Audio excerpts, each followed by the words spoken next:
on a des gens à la tête de nos pays qui sont issus du système de la colonisation et qui sont en train de perpétrer davantage une nouvelle forme de colonisation. Ils sont en train d'instaurer une nouvelle forme de colonisation et malheureusement, le peuple ne voit pas.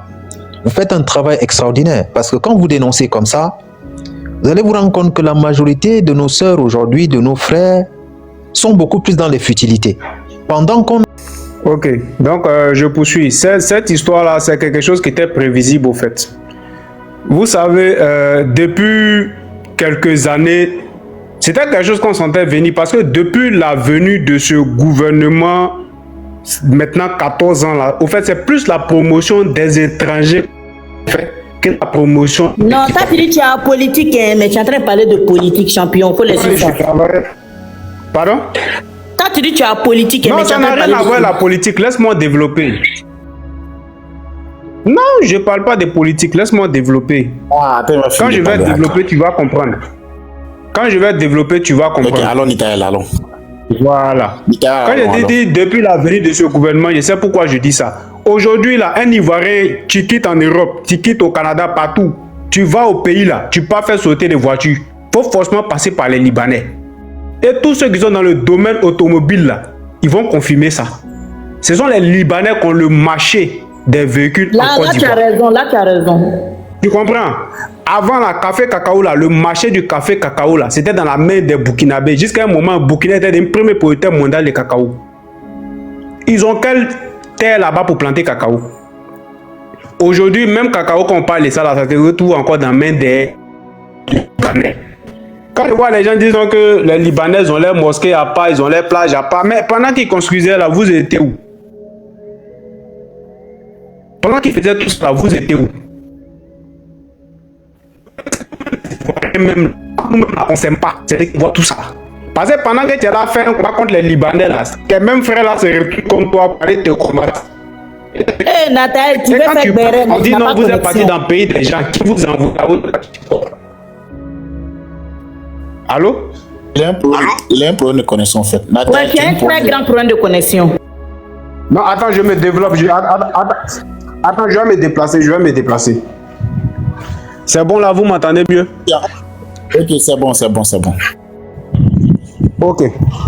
Donc je disais, aujourd'hui là, quand on fait souvent certains combats, nous-mêmes, nos propres frères ivoiriens, c'est eux-mêmes qui nous combattent.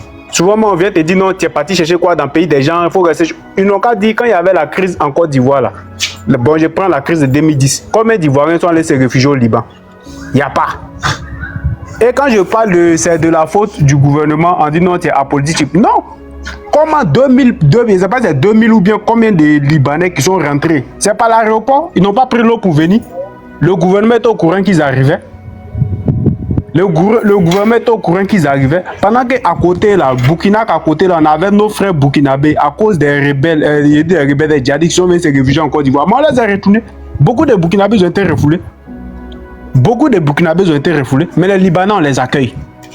Les Libanais ne se mélangent pas, toi, il a sa mosquée à part. Or, c'est même Allah l'accueil tout s'y pris. Ils n'ont qu'à montrer un Ivoirien qui est déjà parti dans une mosquée libanaise qui est là-bas. Il n'y a pas. Ils ont leur école à part. Côte d'Ivoire, là, Américains ont fait école. École américaine, là, ce n'est pas les Américains qui fréquentent là-bas. C'est nous-mêmes, nos frères Ivoiriens, là, qui vont. Français a fait école. Nous-mêmes, nos frères vont là-bas. Mais école, les petits Libanais, là, c'est que pour eux. Moi, j'étais à Cocody, comment on appelle ça là même là? Comment on appelle le TIC là? Tellement qu'ils ont quitté le pays. Cocody, lycée technique. Ils ont un terrain de tennis, de basket là-bas. Là. Mais chaque soir, là, il y a une équipe de petits Libanais qui s'entraînent. Il n'y a pas de noir parmi eux. Il n'y a pas. C'est entre eux. Donc, quand je dis que c'était quelque chose qui était prévisible, nous-mêmes, là, on a favorisé ça.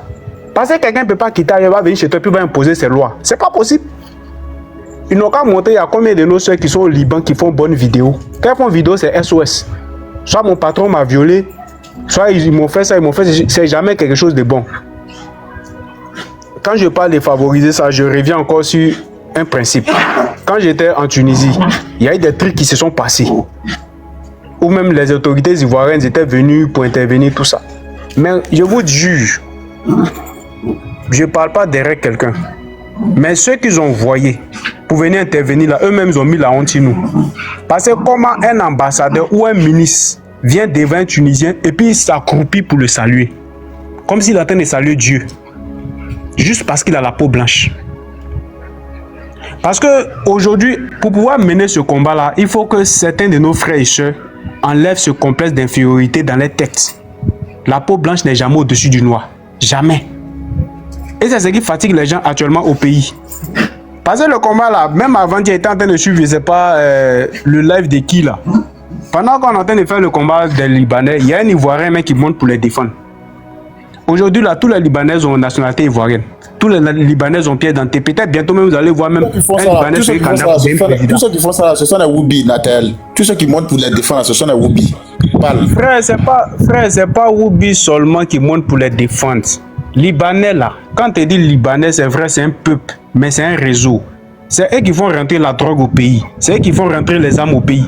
C'est-à-dire, ils font beaucoup de choses. Donc, ça fait que les membres, les têtes haut placées du pays là, beaucoup ont les doigts dans les gorges. Donc, il y a des choses quand ils font là. Encore aujourd'hui, tu peux avoir problème avec Libanais. Tu peux pas. Il est bête. Tu peux pas. Tu as problème avec Libanais. Toi, mais tu t'en le convoquer. Le gars, il va pas. Le jour, le compteur, et puis quand lui, il s'en va là, c'est toi en enferme. Or, toi, lui, il n'a pas raison. Aïe. Tu peux avoir problème avec Libanais au pays. Demandez à ceux qui sont à Daloa. Ceux qui sont à Daloa, demandez là. Il y a un Libanais là-bas, on appelle Tony. Mais Tony à Daloa, c'est un dieu. Tony à Daloa, c'est un dieu. Il n'y a pas un commissariat qui ne le connaît pas. Il n'y a pas un commissaire qui ne le connaît pas. Tony peut venir, il va enlever son âme, il va t'abattre à Daloa, ça ne va pas quelque part. Personne ne va parler. Parce qu'on leur donne cette notoriété là. Mais à un moment là, il faut arrêter. C'est vrai, on parle si les panels c'est intéressant. Mais il faut que la population même se lève. De toute façon, on a fait pour les Woubi là. Il faut qu'on sorte comme ça. Parce que d'ici à la longue là, ce qu'on fait aujourd'hui là, nous on est là, demain on va partir. Mais nos enfants, nos petits-enfants là, c'est le Libanais qui va les commander. Que sur moi, à côté de mon terrain là, faut pas y avoir un blanc qui est mon voisin quoi, il est Naramba. Sérieux, les frères, bon discours, il vous met d'un bon temps. Il vous met d'un bon temps. Moi en tout cas, ma maison qui est construite chez moi à Daloa là, mon voisin là, faut pas y voir, faut même pas y avoir un côté blanc même. Pas il va vivre ça. Ce qui me fait mal encore dans cette affaire, c'est que eux là, les soeurs, tu peux pas les approcher. Mais nous, nos soeurs là, elles se donnent. Oh frère, non, nous voulons se laisser chaque jour. Non, nous voulons se laisser. Elles sont mal fans de nous, mais puis là, on se venge même d'elles-mêmes, vrai, même. Elle a elle-même. Ça, c'est du côté de l'Europe. Mais je prends du côté du pays. Ou même que ça soit au Liban. Au Liban, tu peux pas approcher une Libanaise. C'est impossible. La liberté qu'ils ont chez nous, les peuples. On peut pas voir ça là-bas. À tout moment, la plupart des braquages au pays, là, c'est toujours orchestré par les Libanais. C'est toujours orchestré. Il y a beaucoup de choses au fait. Si vous voyez qu'il a commencé à braquer, moi j'ai fait des années à Daloa avant de sortir. Et à Daloa, là, j'ai travaillé, je peux dire, dans une branche du ministère des Transports. Concernant les permis de conduire. Il y a beaucoup de choses que j'ai vues dedans qu'on me dit. Je vois, bouche parle pas. Les Ivoiriens aussi veulent qu'un en cas déjà là Yebougei, ils vont mourir ça aussi en esprit. Ah. Non mais c'est ça. Non mais c'est ça. Nathan, merci pas de beaucoup. complexe. Parce que dans la tête là, quand elle le voit, elle dit c'est blanc. Quand elle voit la peau, elle dit c'est blanc. Surtout monsieur Baoulé là, mais là c'est gâté. Elle voit pas blanc pour passer. On va donner la parole à Gabriel. Merci. Merci. Il dit Baoulé. Gabriel, bonsoir. Bonsoir. En tout cas, bonsoir. J'espère que voilà, vous allez bien. Voilà. Je vais donner un peu mon point de vue sur cette affaire de Libanais qui commence à envahir voilà, la Côte d'Ivoire. La Côte d'Ivoire, déjà, c'est un pays que j'aime beaucoup. J'affectionne beaucoup la Côte d'Ivoire parce que je considère que tous les Ivoiriens sont mes frères, en fait. Mais il faut comprendre une chose, c'est que l'Afrique, en réalité, on a tous le même mal en Afrique, en fait. On a tous le même mal. Notre Afrique noire est malade. Et aujourd'hui, on a des gens à la tête de nos pays qui sont issus du système de la colonisation et qui sont en train de perpétrer davantage une nouvelle forme de colonisation. Ils sont en train d'instaurer une nouvelle forme de colonisation et malheureusement, le peuple ne voit pas. Vous faites un travail extraordinaire parce que quand vous dénoncez comme ça, vous allez vous rendre compte que la majorité de nos sœurs aujourd'hui, de nos frères, sont beaucoup plus dans les futilités. Pendant qu'on est en train de voler leur identité. Ils sont là à faire des vidéos pour se dénuder. Ils sont là à faire des vidéos pour montrer leur poitrine, pour raconter n'importe quoi, pour montrer si une femme veut se marier avec un homme, on fait comment, et tout, des choses comme des sujets qui n'ont pas de sens. Et quand c'est comme ça, vous n'allez pas trouver des Libanais, vous n'allez pas trouver des Chinois sur des réseaux en train de parler des choses qui ne valent absolument pas la peine. Mais nous, on est toujours assis en train de parler des histoires qui n'ont ni tête ni queue, en train de créer des conflits entre nous-mêmes. Et c'est quand même quelque chose d'incroyable. Mais moi, comment est-ce que je comprends ça? Ça fait partie du système qui a été instauré depuis les années 1950 dans nos pays africains, pendant les histoires de colonisation. Ça fait partie de ce système-là. Ils ont tellement ficelé, ils ont tellement harmonisé le système de la colonisation que pour que ça puisse se séparer, il faut une révolte générale. Et pas une révolte générale de ceux qui gouvernent, une révolte générale des consciences africaines. S'il n'y a pas une révolte générale de la conscience africaine, quand on va monter, on va descendre, tel gouvernement va partir, il y a un autre qui va vous promettre, ils vont venir, ils vont s'asseoir, ils ne feront rien du tout. Parce que ça fait longtemps, il y a des gens qui gouvernent nos pays. Je prends un cas par exemple chez moi, c'est depuis 42 ans que M. Biya Pod par exemple est au pouvoir, depuis plus de 65 ans qu'il est dans la haute administration. Le Cameroun est un pays complètement délabré. Donc quand on regarde un certain nombre de choses aujourd'hui, on se dit voici maintenant les Libanais. Quand ils viennent en Côte d'Ivoire, ils ne se lèvent pas chez eux, ils viennent comme ça. Ils ne traversent pas les frontières ivoiriennes pour rentrer chez eux comme ça. Ceux qui sont chargés de contrôler les frontières, les agents de l'immigration et tout, qu'est-ce qu'ils font? C'est eux qui sont à la manœuvre. Pourquoi? Parce que le système qui gouverne est issu de la colonisation et dans ce système-là, on a appris à corrompre les Africains. On leur a dit que si vous leur donnez un peu à manger, tout va passer. Si vous leur apportez un peu de nourriture, ça passe. Si vous acceptez qu'ils ouvrent des comptes bancaires en Occident, ça passe. Et c'est ce qui se passe. Ça veut dire que les gens qui sont à la tête de nos pays aujourd'hui ne se soucient pas de l'avenir. Ils ne pensent même pas à ce qui va se passer demain. Et pourtant, d'ici 10 ans, 15 ans, le monde ne sera plus comme on pense. On est en train de nous parler aujourd'hui du changement de l'ordre mondial en fait. L'ordre mondial est totalement en train d'être changé. Comment va se présenter la Côte d'Ivoire d'ici 10 ans? Comment va se présenter le peuple ivoirien d'ici 10 ans? Est-ce qu'ils seront toujours la première puissance en termes de la première, comment on dit ça, le premier pays producteur de cacao? Est-ce que la Côte d'Ivoire sera toujours classée en tête dans le monde? Qu'est-ce qui se passe? C'est parce que ces gens-là ont compris que la majorité des Africains, quand on vient, surtout les Africains noirs, quand on vient leur montrer de l'argent, c'est fini. Au Liban, il y a quoi? Il y a quoi là-bas? Absolument rien. Mais pourtant, ils ont en quelque sorte pris, je peux dire en otage nos sœurs là-bas chaque fois. Mais aujourd'hui, ils viennent encore, ils vont me dire qu'il y a un Libanais qui a giflé un policier. Mais c'est quand même incroyable. Ça veut dire que ce n'est pas différent d'un Libanais qui a pris le drapeau ivoirien et qui a mis le feu dessus. Parce que gifler une autorité qui porte sur lui les emblèmes de la nation, toi tu lui portes main, ça veut dire que tu as giflé la Côte d'Ivoire.